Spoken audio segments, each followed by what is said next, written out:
ইত্যাদি লেখা হবে, অর্থাৎ একটা সময় এই ক্ষিয় দিয়ে লেখা হতো, ওগুলো আর হবে না। আচ্ছা, আমরা দুটো তাই না? বর্গীয় এবং অন্তস্থ যেটা আমরা বলি।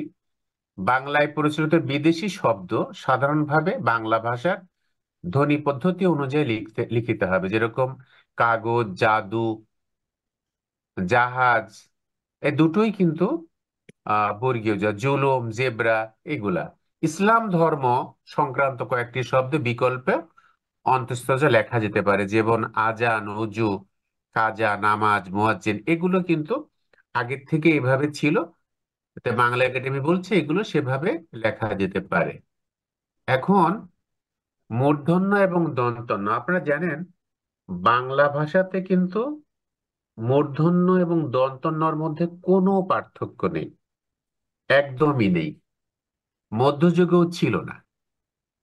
তারপরে এখন এই মূর্ধন্যর ব্যবহার যেটা এসছে, এটা সংস্কৃত ভাষা থেকে, সংস্কৃত শব্দ থেকে বাংলায় এসেছিল। তো এখন বাংলা একাডেমির লেটেস্ট যে প্রমিত বানান, সেখানে মূর্ধন্য দন্তন্যর ক্ষেত্রে কি বলছে আমরা একটু দেখি। অতৎসম শব্দের বানানে মূর্ধন্য ব্যবহার করা হবে না। অঘ্রাণ, ইরান, কান, কোরআন, গভর্নর, গুনতি, এগুলোতে কখনোই আর ধরন, যেমন একসময় ধরন আমরা সবাই মূর্ধন্য দিয়ে লিখতাম, ঝর্ণা, এগুলো আর মূর্ধন্য হবে না। তৎসম শব্দে ট ঠ ড ঢ এর পূর্বে যুক্ত নাসিক্য বর্ণ মূর্ধন্য হয়, যেমন এটা খুব সিম্পল নিয়ম। ট ঠ ড ঢর পরে মূর্ধন্য না? আপনার নত্যাবিধি সত্যবিধি পড়েছেন। ট ঠ ড ঢ মূর্ধন্য, অর্থাৎ যুক্ত ব্যঞ্জন যদি সংস্কৃত হয় তাহলে পরে এগুলো দন্তন্য হবে না, মূর্ধন্য হবে, যেরকম প্রচন্ড, লুণ্ঠন, কণ্টক, এই একটা ফর্মালা এখানে সূত্র। কিন্তু আবার অতৎসম শব্দের ক্ষেত্রে ট ঠ ড এর আগে কেবল দন্তন্য হবে, যদি তৎসম শব্দে কিন্তু মূর্ধন্য হবে, অতৎসম শব্দে দন্তন্য হবে, যেরকম গুন্ডা, ঝান্ডা, এগুলো। আর বাংলাতে আমরা উচ্চারণ করি একটা ছ, ছ আমরা ব্যবহার করি কখনো কখনো। তার কারণ বাংলা ভাষায় যেরকম আরবির ক্ষেত্রে, ইংরেজির ক্ষেত্রে স্ট্রেস আছে, বাংলায় কিন্তু কোনো স্ট্রেস নেই। এখানে তালব্য স, মূর্ধন্য স এবং দন্ত স। বিদেশি শব্দের ক্ষেত্রে মূর্ধন্য স ব্যবহারের কোনো প্রয়োজন নেই, যেরকম কিশমিশ, নাস্তা, পোশাক, বেহেশত, শখ, শয়তান, শরবত, এগুলা।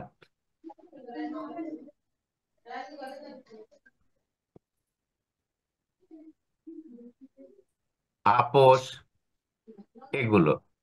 ইংরেজি ও ইংরেজির মাধ্যমে আগত বিদেশি এস ধ্বনির জন্য দন্তস্ব, S H, S I O N, double S I O N, T I O N, এগুলো যদি শব্দের শেষে যদি থাকে, প্রভৃতি বর্ণগুচ্ছ বা পদধ্বনির জন্য তালব্য স হবে, যেরকম পাসপোর্ট, বাস, যেরকম এস ধ্বনির জন্য আবার cash, television, mission, session, ration, station, এগুলো।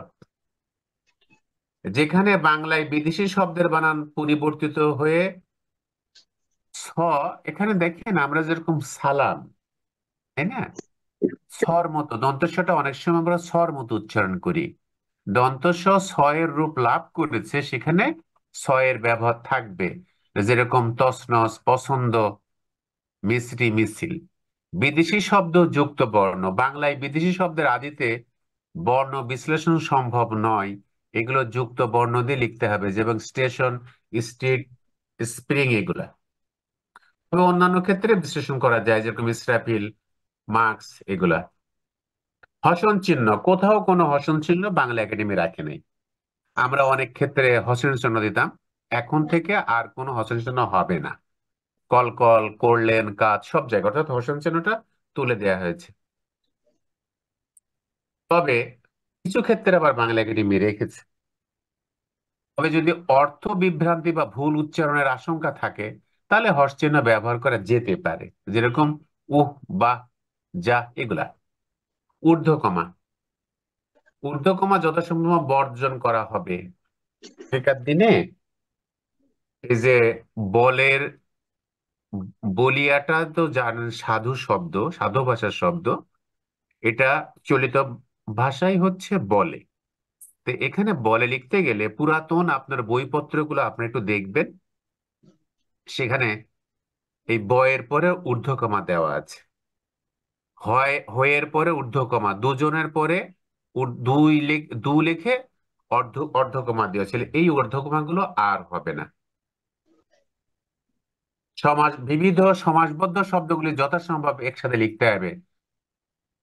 অদিষ্ট পূর্ব, অনাস্বাদিত পূর্ব, নেশাগ্রস্ত পিতা পুত্র, পূর্ব পরিচিত। অর্থাৎ যদি আপনারা মনে করেন এগুলো সমাসবদ্ধ শব্দ, তাহলে এটা ভাঙার কোনো প্রয়োজন নাই, ভাঙা যাবে না। যেরকম স্বভাবগত ভাবে, এটা একই শব্দ।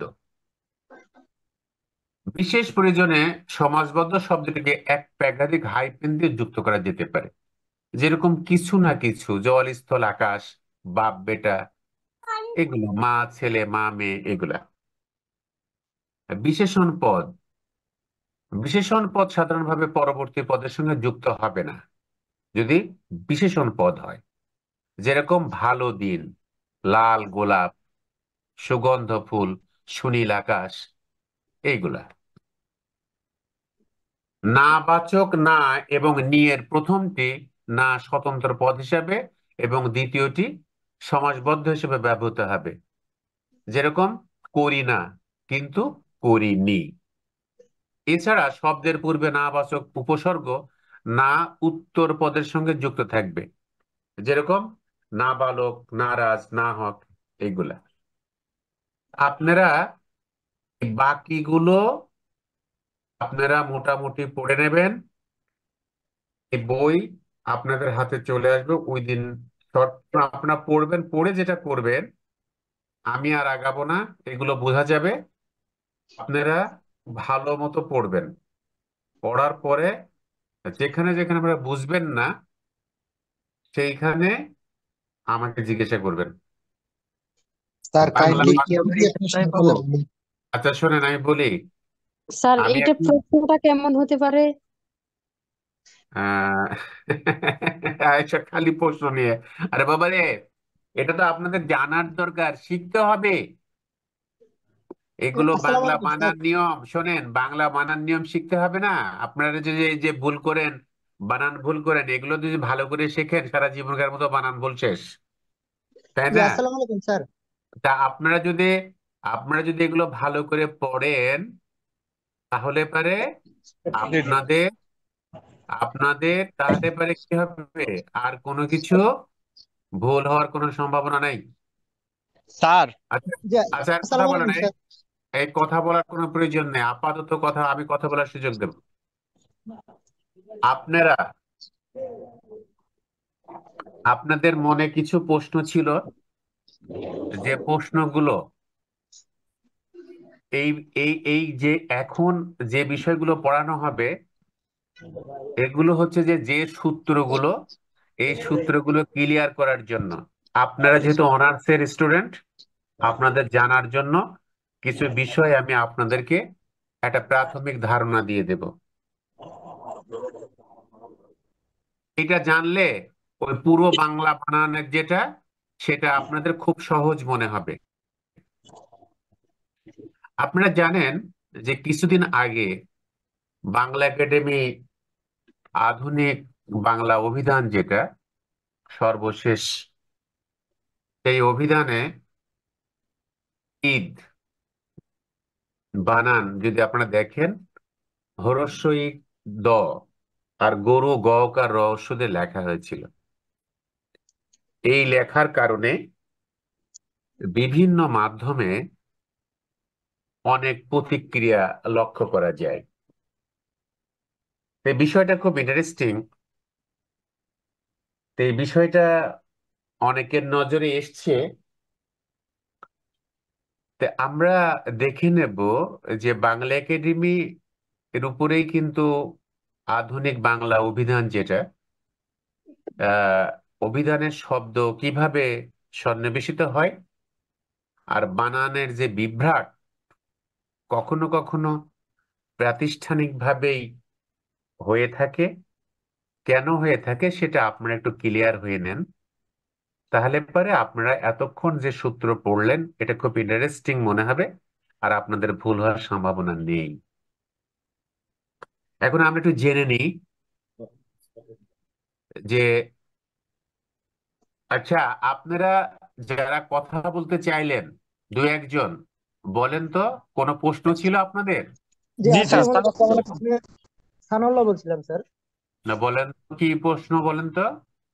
স্যার আমি ছোটবেলায় আমার এক শিক্ষকের কাছ থেকে শুনেছিলাম যে মারাত্মক শব্দটা যেই সব কোনো কাজের সাথে মৃত্যু সংঘটিত না হয় সেই ক্ষেত্রে মারাত্মক শব্দটা ব্যবহার অনুচিত। যেমন আমি পরীক্ষায় মারাত্মক ভুল করছি, এখানে তো মৃত্যুর কোনো কারণ নাই, তাহলে এই আচ্ছা ঠিক শব্দটা। আছে, আমি বুঝতে পেরেছি। আচ্ছা আচ্ছা, ওটা আলাদা প্রশ্ন। এটা এটা আলাদা বিষয়। এটা আমি বলে দেবো, আমি এই ক্লাসটা শেষ করে নিই, তাহলে জি স্যার, আমরা বুঝতে আরেকটা পারবো। প্রশ্ন। আচ্ছা আচ্ছা, কি বলেন? স্যার, আমরা বইটা হচ্ছে কবে এই হাতে যে পাবো, এই আবারও সেই সপ্তাহে? কথা, আবারও সেই কথা, আমি বলবো তোরে বাবা, ক্লাস শেষ করি। ওকে ওকে ওকে স্যার।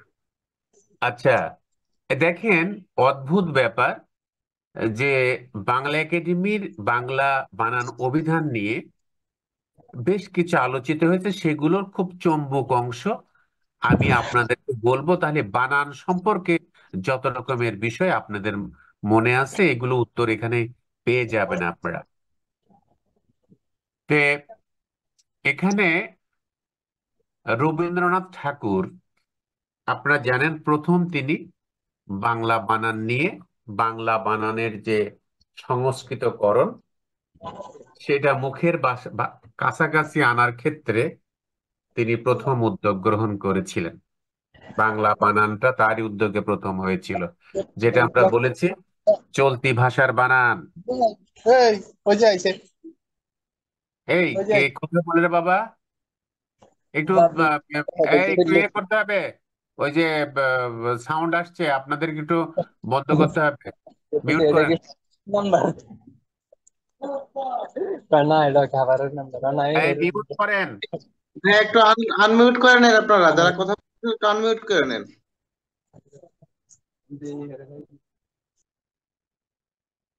আচ্ছা, আমি খুব অল্প বাদ দিয়ে খুব অল্প কথায় শেষ করব। বাংলা একাডেমি যে বানান পদ্ধতি, আপনারা জানেন বাংলা বানান প্রমিতকরণ শুরু হয় 1936-এর কলকাতা বিশ্ববিদ্যালয়ের উদ্যোগ থেকে। ওই বানানই আমরা একটু আধটু এদিক ওদিক করে ব্যবহার করি। রবীন্দ্র রচনাবলীতে গরু বানান গকার রয়রস্য বানানের ক্ষেত্রে বিশেষত বিশ্বভারতীর সংস্করণ গরু এবং গরু দুই বানানই আছে, তবে গরু বানানো বেশি। এই যে দেখবেন বাংলা একাডেমির যে অভিধান নতুন, যেটা আধুনিক বাংলা বানান, সেখানে গরু বানান গকার রয়রস্য আছে।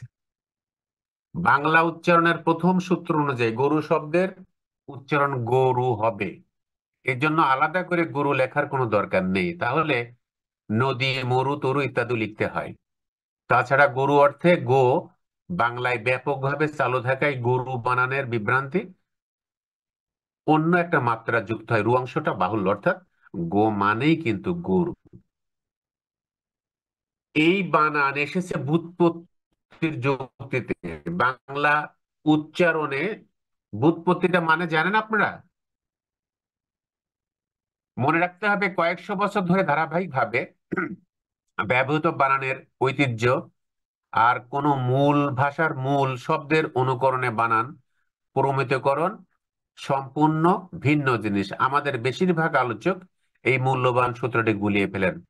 বাংলা একাডেমির সর্বশেষ অভিধানে ওকারের প্রাধান্য আছে। এই যে কে যেন বলেছিলেন স্যার, এই যে 12 বয়াকার র, এখন আমরা যে রকার লিখছি কেন স্যার আমরা লিখছি, এই দেখেন কোত্থেকে এসছে। সেই জন্যই আমি এগুলো চুম্বক অংশ বলছি, বাকিটা আপনারা পুরো পড়ে নেবেন।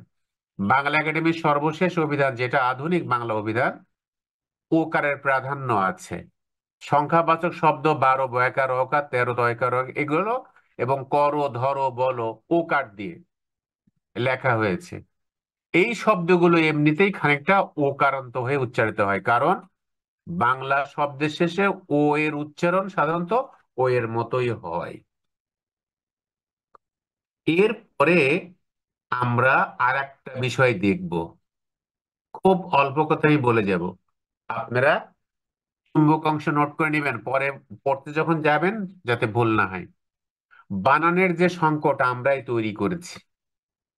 বানান নিয়ে সাধারণ মানুষ এখন প্রশ্ন তোলে, আর বাংলা একাডেমি সেসব প্রশ্নের জবাব দিতে গিয়ে হিমশিম খায়। এর নমুনা ঈদ এবং গুরু, এই দুটি বানান। শেষ পর্যন্ত বাংলা একাডেমি জানাতে বাধ্য হয় তাদের সর্বশেষ অভিধানে কিছু শব্দের বানানে ভুল ত্রুটি ঘটে গেছে, পরবর্তী সংস্করণে তা সংশোধন করা হবে। কিন্তু অভিধানের নতুন সংস্করণে সেসব ভুল ত্রুটির অধিকাংশই অপরিবর্তিত আছে। ভাবতে অবাক লাগে, অজস্র শব্দের বানানে একাডেমির নিজেরই প্রবল দ্বিধা আছে। যেমন কাহিনী না কাহিনী, অর্থাৎ দন্তেন রস্বীকার হবে নাকি দীর্ঘিকার হবে। অলংকার না অলংকার, এই যে কিছুক্ষণ আগে আমরা পড়লাম না, অনুস্বার আর অঙ্গ পড়েছি তো, আপনারা দেখেছেন যে স্যার এটা এটা এরকম কিনা, রং না রং, শহীদ বানান এটা আজকাল হ্রস্বীকার দিয়ে লেখা হচ্ছে, তবে দীর্ঘইকার দিয়েও লেখা হচ্ছে। ছোট না ছোট, এরকম ছোট আমরা আগাগোড়া শিখে আসছি ছকার ট দিয়ে, এখন বাংলা একাডেমি সর্বশেষ অভিধানে ছকার টকার, অর্থাৎ এইরকম অসংখ্য বানান, কয়েকশো দেওয়া যাবে এর উদাহরণ। অর্থাৎ বাংলা একাডেমি, এটা কিন্তু আলোচনা, বাংলা একাডেমি এই যে সংকট, কখনো কখনো কিন্তু সংকট তৈরি করে। এখন আমরা দেখি এই মূল বিষয়টা কি। 1936 সালে কলকাতা বিশ্ববিদ্যালয়ের বানান সংস্কারের মূল লক্ষ্য ছিল বানানে বিকল্প বর্জন করা। বিকল্প মানে কি? বিকল্প হলো কি, যে আমরা একসময় বাড়ি ছোটবেলা পড়েছি, বাড়ি বয়াকার হ্রস্বইকার হলেও হতো, দীর্ঘইকার হলেও হতো। বর্তমান কালে যদি বাচ্চারা দীর্ঘইকার লেখে, টিচার নাম্বার দিবে না, কেটে দেবে। কিন্তু আমরা ধরন বানান আমরা ধ র মূর্ধন্য শিখে এসেছি, তাই তো? কিন্তু এখন ধরন বানান যদি মূর্ধন্য কেউ লেখে, শিক্ষক নাম্বার দেবে না, কেটে দেবে।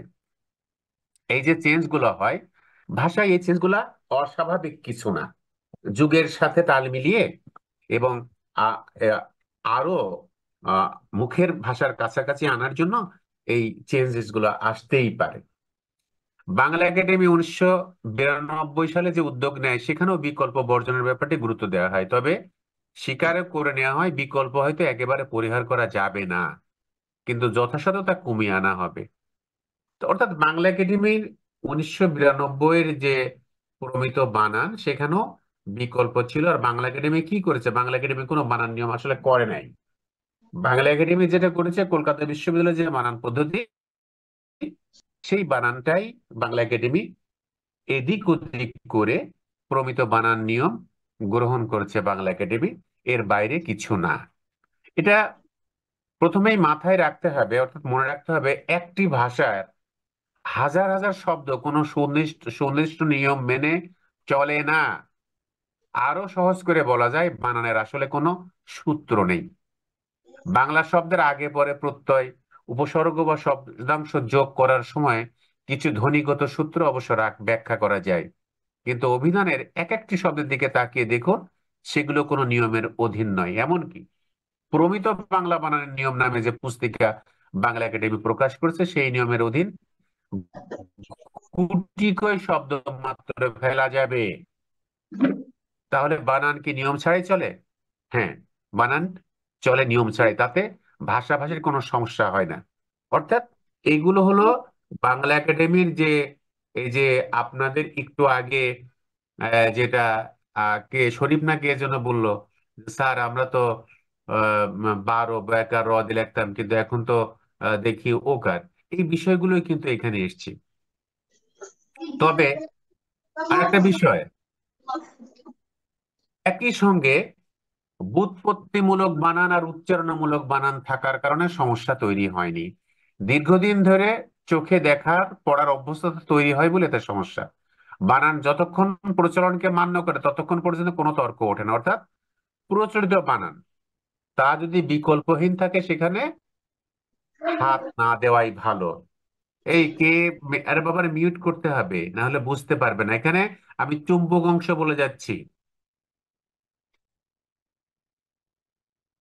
আপনারা এই যে বানান সম্পর্কে যে এতক্ষণ বাংলা একাডেমির নিয়ম পড়লাম, এগুলো পড়ার কারণ হলো কি, যে বাংলা একাডেমি যে বানান নিয়ম করেছে তা যে সম্পূর্ণ, এখন আমার দেখি বাংলা একাডেমি আধুনিক বাংলা অভিধানে ঈদ এবং গরু শব্দভুক্তি না রাখার জন্য যে জটিলতা সৃষ্টি হয়েছে সে বিষয়ে অভিমত ব্যক্ত করেছেন অন্য কয়জন বিশেষজ্ঞ। এখন বিশ্বভারতী বিশ্ববিদ্যালয়ে প্রদত্ত চলতি ভাষার বানান নিয়ম থেকে শুরু করে প্রাতিষ্ঠানিকভাবে প্রবর্তিত কোন বানান সূত্রে সরাসরি ঈদ শব্দের উদাহরণ নেই। ঈদ মানে কি? হরস্বিক আর দ, ঈদ, এই ঈদ নেই। বিদেশি শব্দে হরস্বীকার হবে, এই নিয়মে হরস্বীকার দ, ঈদ শব্দ বাংলা একাডেমি আধুনিক বাংলা অভিধান অনুসরণ করে থাকতে পারে। বহুল ব্যবহৃত এবং স্বীকৃত শব্দের বিষয়টি এক্ষেত্রে পাশে থেকে গেছে এবং বিকল্প বর্জন করার অজুহাতে অভিধানটিতে বিকল্প সৃষ্টি করা হয়েছে। বিশ্বভারতী বিশ্ববিদ্যালয়ে প্রবর্তিত চলতি ভাষার বানান নিয়মে সরাসরি গকার অরস্য গরু শব্দটি উদাহরণ হিসেবে আছে, তবে স্বয়ং রবীন্দ্রনাথ ঠাকুর গরু শব্দ ব্যবহার করেছেন। কলকাতা বিশ্ববিদ্যালয় বানান সংস্কার সমিতি কর্তৃক প্রকাশিত বানান নিয়মের প্রথম সূত্রে বলা হয়েছে, রেফের পর ব্যঞ্জন বর্ণের দ্বিত্ব হইবে না, যথা অর্চনা, মূর্ছা, অর্জন, কর্তা, কার্তিক, বার্তা, কর্দম, অর্ধ, সর্ব। সুনীতি কুমার চট্টোপাধ্যায়ের পিতা হরিদাস চট্টোপাধ্যায় সহ তৎকালীন অনেক পণ্ডিত ব্যক্তি এই নিয়মের বিরুদ্ধে প্রবল আন্দোলন গড়ে তোলেন।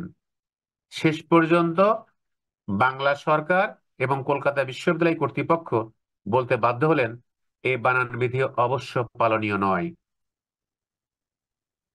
তার মানে কি দাঁড়ালো? আপনারা আমার এই কথাটা বুঝতে পেরেছেন? বলেন। জি স্যার, বাধ্যতামূলক ভাবে এটা পালন করতে হবে না।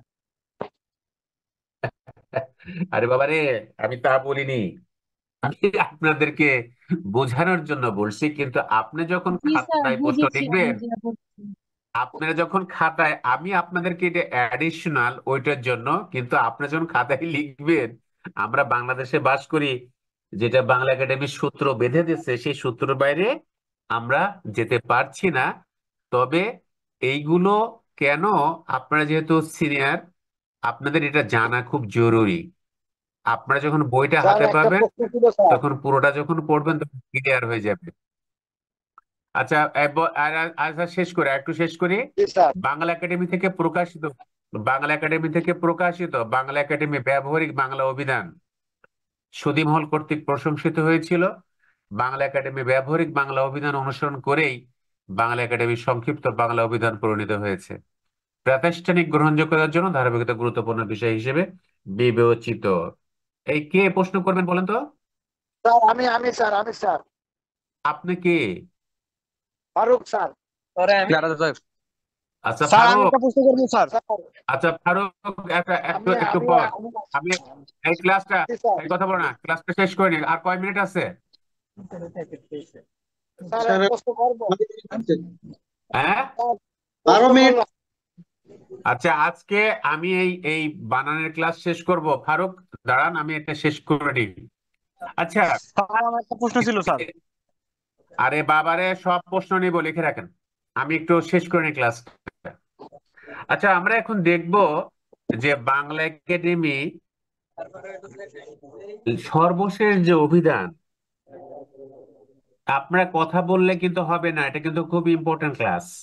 বাংলা একাডেমির সর্বশেষ যে অভিধান, তাতে গরু বানান গড় ঐরস্য দিয়ে নেই, কিন্তু আমরা সারা জীবন সারা কাল গড় ঐরস্য দিয়ে লিখে এসেছি, ব্যবহার করে এসেছি।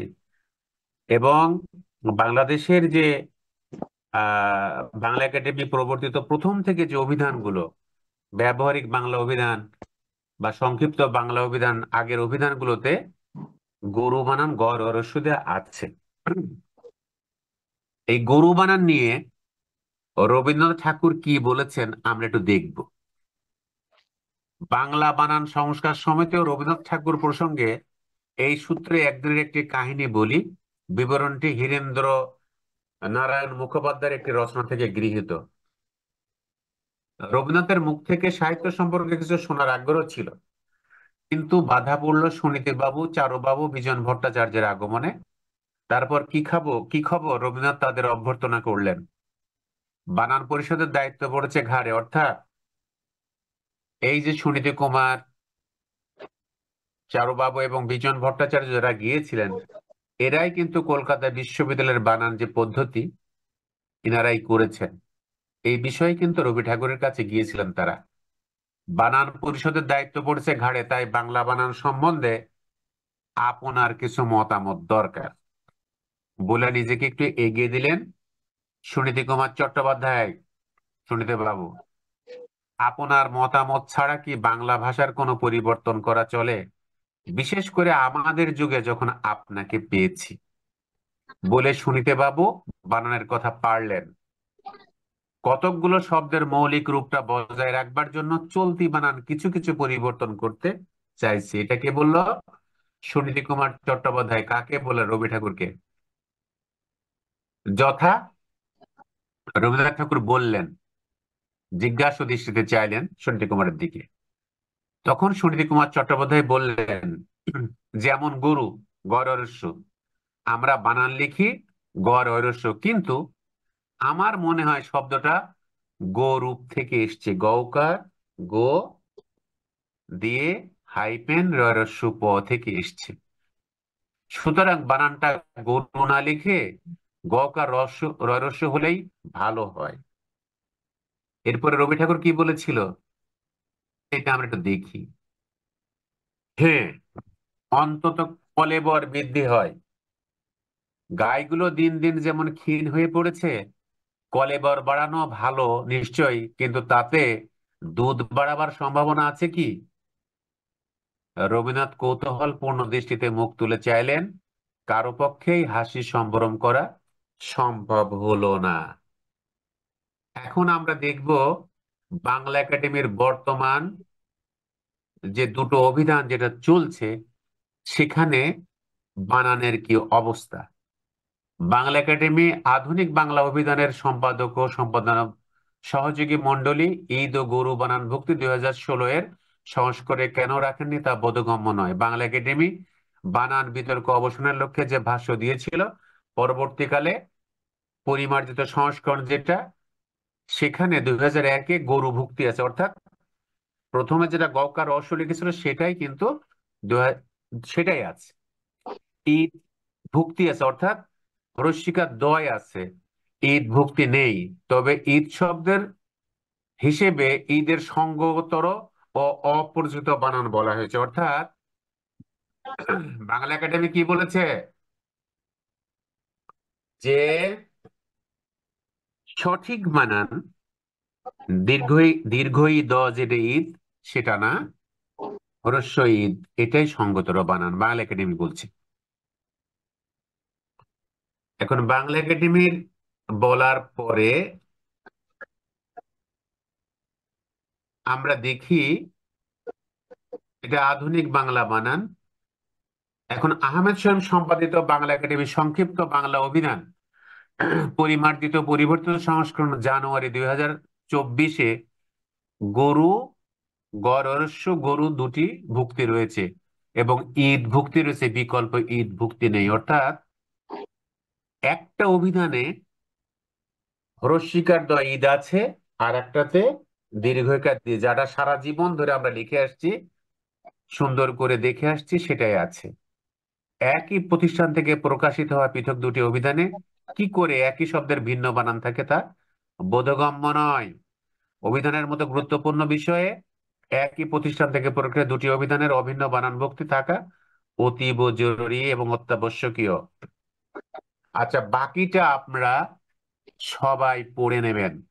এই বইটা আপনারা লেটেস্ট যেটা বই পাবেন, ভুলেও কোনো পুরাতন বই কেনার দরকার নেই।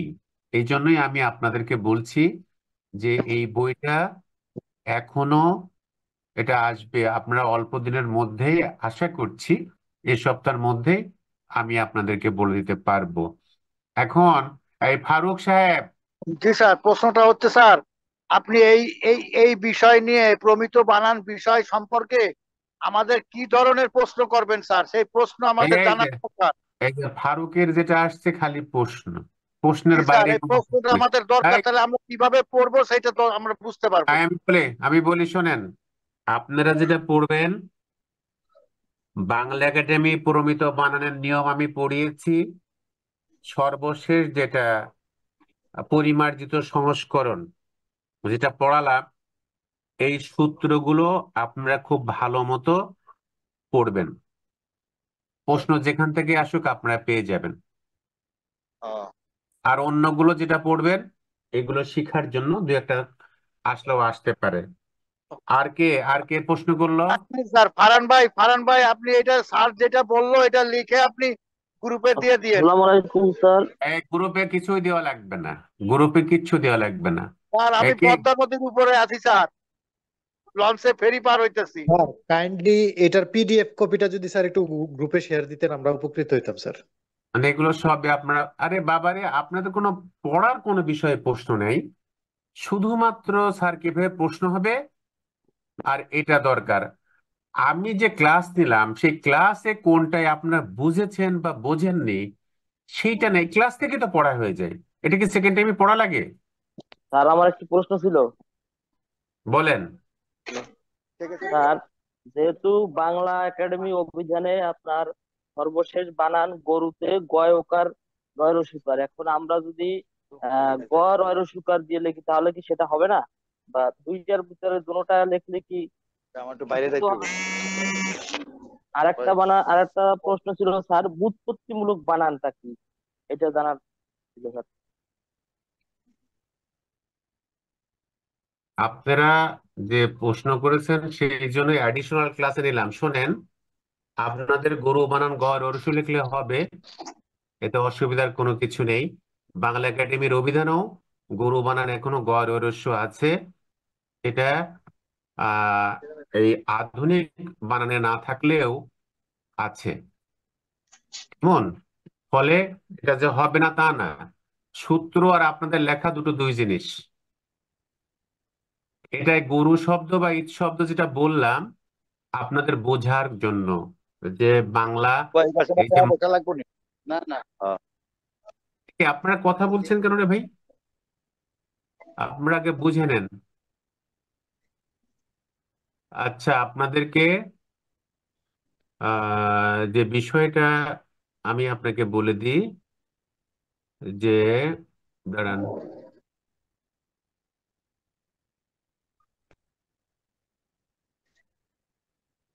আচ্ছা, বানান, এই ব্যুৎপত্তিটা ভালো করে বুঝে নেন। বানান যখন আপনারা স্যার আপনারা যদি কথা বলেন, ব্যুৎপত্তিমূলক বানানটা কি? আরে বাবারে সেটাই বলছি, কিন্তু আপনারা যদি মিউট না করেন তাহলে বড়ই অসুবিধা, সাউন্ড আসলে অসুবিধা। বানান যখন মূল শব্দের চেহারা অনুসরণ করে তখন তাকে বলা হয় ব্যুৎপত্তিমূলক বানান। বানান যেরকম কর্ণ শব্দ থেকে কান এসছে, উৎপত্তি হয়েছে, বুঝলেন? অর্থাৎ মূল যে শব্দ সেই চেহারা অনুসরণ করেই কিন্তু শব্দ গঠিত হয়েছে। বানান যখন মূল শব্দের চেহারা অনুসরণ করে তখন তাকে বলা হয় ব্যুৎপত্তিমূলক বানান। মনে থাকবে, যেমন কর্ণ থেকে কান, পূর্ব থেকে পূব, যদ্যপি থেকে যদি, এই সকল শব্দ আমরা পেয়েছি। এই যে যদ্যপি, এটা কিন্তু সংস্কৃত শব্দ। এর আগে প্রমিত বানানের যে উদ্ভব, প্রমিত ভাষার যে উদ্ভব, সেখানে কিন্তু আমি দেখিয়েছিলাম আপনাদের যে সংস্কৃত শব্দ, তারপরে প্রাকৃত, তারপরে কিভাবে অপভ্রংশ, তারপরে বাংলা শব্দের উৎপত্তি কিন্তু আমি দেখিয়েছিলাম। তো অর্থাৎ বানান যখন মূল শব্দের চেহারা অনুসরণ করে, তখন তাকে বলা হয় ব্যুৎপত্তিমূলক বানান। মনে থাকবে? বুঝতে পেরেছেন কিনা? Sir clear? আরেকবার বলেন। স্যার আরেকবার বলেন। স্যার আরেকবার বলেন। বানানটা আমি বলি আপনাদেরকে। আমাদের যে শব্দের যে উৎপত্তি হয়েছে কিভাবে আপনারা জানেন, সেটা হলো যে সংস্কৃত শব্দ থেকে কিছু শব্দ আমরা সরাসরি পেয়েছি। কারণটা কি? কারণ হচ্ছে কি, যে এখানকার যে সংস্কৃত গ্রন্থ, এই অঞ্চলের সব থেকে প্রাচীন গ্রন্থ। তো সেখান থেকে আমরা কিছু পেয়েছি। আবার কিছু শব্দ, সংস্কৃত শব্দ প্রাকৃত শব্দের মাধ্যমে পরিবর্তিত হয়ে বাংলা ভাষায় এসছে, সেটা কিন্তু আমরা পেয়েছি, তাই না? যে শব্দের যে উৎপত্তি হয়েছে, দেখুন কর্ণ থেকে কান শব্দের উৎপত্তি হয়েছে। এটা কিন্তু শব্দ কিন্তু কর্ণ, সংস্কৃত কর্ণ মানে কান, তাই না? তো দেখেন, এই কর্ণ থেকে কান, এই শব্দের যে চেহারা, ভাই, এটা আমি তো বসি ভাই, সেটা ব্যাগ আছে তো ঠিকই। বড় ব্যাগ। এটা সমস্যাটা কি? মিউট করে না কে রে? দেখো তো বাবা, মিউট করতে বলি। কে এরকম আনমিউট করে কথা বলছেন? সবাই উদ্দেশ্য করি, সেটা হলো আপনারা স্যার কিন্তু বারবার একটা বলতেছে যে একটু আনমিউট করে নেন আপনারা, কিন্তু আসলে স্যারও বিরক্ত হচ্ছে, আসলে ক্লাসটাও ভালোভাবে নেওয়া হচ্ছে না। একটু আপনারা স্যারের কথাটা একটু অনুসরণ করেন। ঠিক আছে। আর একটা দেখেন, পূর্ব, পূর্ব শুধুমাত্র রেপটা রেপটা নাই। পূব, আমরা পূব দিক বলি না? আবার দেখেন যদ্যপি, যদ্যপি থেকে যদি, এই যে দেখেন যে চেহারা, বানান যখন মূল শব্দের চেহারা অনুসরণ করে, অর্থাৎ যে শব্দ থেকে এই শব্দের উৎপত্তি হয়ে বাংলা ভাষায় গৃহীত হয়েছে, তার যে মূল শব্দ ছিল, সেই শব্দকে যদি অনুসরণ করে শব্দের উৎপত্তি হয়, এই রকম ক্ষেত্রে আমরা ব্যুৎপত্তিগত বানান আমরা বলবো। মনে থাকবে? আরেকটু ক্লিয়ার করে দিই। 19 শতকের শুরুতে যখন ছাপাখানা প্রতিষ্ঠিত হয়, আপনারা জানেন 1801 সালে প্রথম বাংলার যে বানান লিখিত হয়, বাংলার যে বইপত্র লিখিত হয়, 19 শতকের শুরু, সেই জন্য আমরা বলছি 1800 সালে প্রতিষ্ঠিত হয় ফোর্ট উইলিয়াম কলেজ। 1801 সালে যখন ছাপাখানা প্রতিষ্ঠা হয়, তখন ব্যুৎপত্তিমূলক বানান প্রতিষ্ঠা পায়। কারণটা কি? সংস্কৃত পণ্ডিতরা যখন লিখেছিলেন, মৃত্যুঞ্জয় বিদ্যালঙ্কার, রামরাম বসু থেকে শুরু করে আর যারা, তাদের সামনে আদর্শ কোনো বাংলা বই ছিল না। এই আদর্শ কোনো লিখিত বাংলা বই না থাকার কারণে, তারা যেহেতু ওই সংস্কৃত পণ্ডিত ছিলেন, তারা ভালো বাংলা জানতেন না, এটা একটা কারণ। তখন সংস্কৃত চর্চায় চলতো। এই সংস্কৃতটা থেকেই বাংলাতে বাংলায় মোটামুটি ট্রান্সলেশন করার মতো বই হয়েছে। তখন ব্যুৎপত্তি, তখন কিন্তু ওই বানানটা ঠিক রেখে বাংলার যে বই লেখা হয়, তখনই কিন্তু ব্যুৎপত্তিমূলক বানানের প্রথম সূচনা, প্রতিষ্ঠা পায়। এর কারণ ওই সময় বাংলা ভাষার নিয়ন্ত্রণ ছিল সংস্কৃত পণ্ডিতের হাতে। প্রায় 100 বছর ব্যুৎপত্তিমূলক বানান বাংলা শব্দকে নিয়ন্ত্রণ করেছে। এরপর রবীন্দ্রনাথ ঠাকুর বানানে উচ্চারণকে গুরুত্ব দিলেন। তার প্রভাবে দন্তন্য, হরস্বই, হ্রস্ব ও অনুস্বার এসব বর্ণের প্রাধান্য পায় বাংলা শব্দে। মধ্যযুগের বাংলা বানানো ছিল উচ্চারণমূলক, অর্থাৎ আমরা দেখি মধ্যযুগে কিন্তু বাংলা বানানের, বাংলা বইপত্রের উপস্থিতি যে ছিল না তা না, ছিল। অদ্ভুত ব্যাপার, মধ্যযুগকে আধুনিক যুগ অর্থাৎ 19 শতকের শুরুতে যারা বই লেখা শুরু করলেন তারা গ্রহণ করেননি। তারা সংস্কৃত আদলে বাংলা বই লেখা শুরু করেছিলেন। এখন বোঝা গেল যে, এবং প্রবলেমটা কি, আধুনিক যুগের সূচনালগ্নে যদি উচ্চারণমূলক বানানকে প্রাধান্য দেওয়া হতো তাহলে অনেক শব্দের চেহারা পাল্টে যেত। তৎসম অতৎসম শব্দের বানানের নিয়ম নিয়ে যে ভিন্নতা আছে তাও কেটে যেত।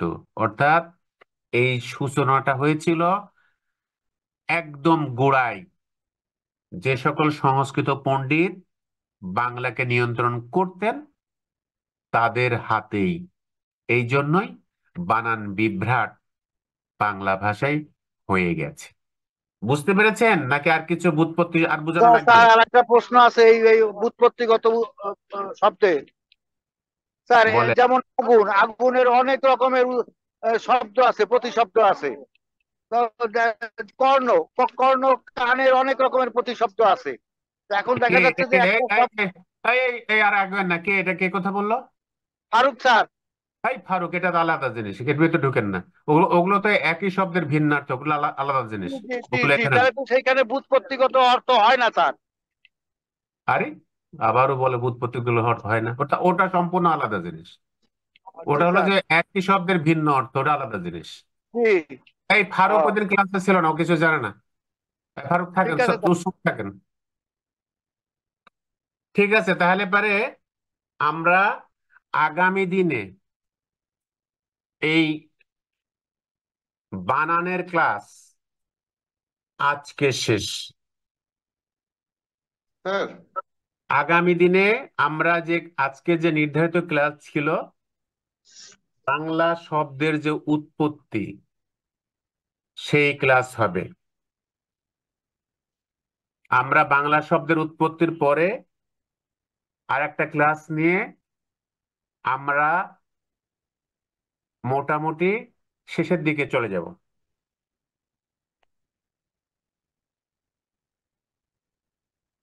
স্যার হ্যাঁ, কে? নেক্সট কি বাংলা শব্দের উৎপত্তি এটা পড়াবেন নেক্সট ক্লাস? স্যার হ্যাঁ, 22 আপনাদের তারিখ থেকে 23 আপনাদের তারিখ আপনাদের আপনাদের কি জানতে ইচ্ছে হয় কোন ক্লাসটা নিলে? বলেন তো কি কি জানতে আর ইচ্ছে হয়, যে এই জিনিসটা আমরা স্যার বুঝি নাই, জানি না, এই ক্লাসটা নেওয়ার দরকার, বলেন। না স্যার, আমি জিজ্ঞেস করছি যে স্যার নেক্সট ক্লাস, এটা তো আজকে শেষ স্যার বানানের নিয়ম, হ্যাঁ, তো হ্যাঁ, নেক্সট রাইট। ক্লাস যখন করাবেন তো তখন হুম। স্যার এটা কোন টপিক নিয়ে আলোচনা করবেন স্যার, এটা জানতে চাচ্ছি। বাংলা শব্দের উৎসগত শ্রেণীবিন্যাস ওকে স্যার, ঠিক আছে, থ্যাংক ইউ। এবং বাংলা শব্দের উৎপত্তিগত যে বিষয়গুলো আছে সেগুলো আমরা আগামী ক্লাসে এটা নিয়ে আলোচনা করা হবে। আশা করি একটা ক্লাসে এটা কমপ্লিট করা যাবে। জি স্যার, ইনশাল্লাহ। স্যার আসসালামু আলাইকুম স্যার। স্যার কে? শরীফুল বলছিলাম স্যার। শরীফ, শরীফ বলেন তো, বলেন। এই 22 তারিখ থেকে তো মনে হয় আপনাদের মনে হয় 5 দিন ছুটি, 27 তারিখ পর্যন্ত। ওই ওই ওই সপ্তাহটা কোনো ক্লাস হবে না। তো 20 তারিখে কি ক্লাস নেবেন স্যার? 20 তারিখ কি বার? শুক্রবার। না, ওই সপ্তাহটা ক্লাস হবে না। আর এই যে আর সামনের একটা ক্লাস হবে, এরপরে পুরো এক সপ্তাহ বন্ধ থাকবে। সামনের ক্লাস কি স্যার এই অনলাইনেই হবে? হ্যাঁ, অনলাইনেই হবে। ঠিক আছে স্যার, থ্যাংক ইউ। শুভরাত্রি, সবাই ভালো থাকুন।